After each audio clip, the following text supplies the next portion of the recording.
உங்களுக்கு தான் award, Vikatan award அப்படின்னு சொன்னார். அப்படியா? நமக்கா?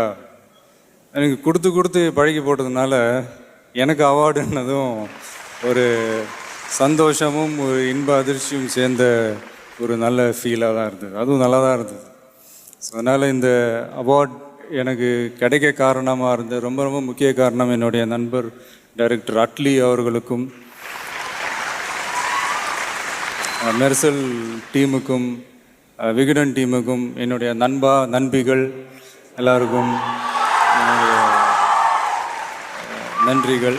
இன்றைக்கி அவார்டு வாங்கின அத்தனை சக நண்பர்கள், கலைஞர்கள், டெக்னீஷியன்ஸ் எல்லாருக்கும் என்னுடைய வாழ்த்துக்கள். Thank you. Have a great year ahead. Thank you sir. நான் ஒன்று தான், எல்லா படத்துலையும் சதீஷே நடிச்சுக்கிட்டு இருக்கேன் சார். நான் எப்போ ப்ளீஸ் ஹெல்ப் மீ சார்.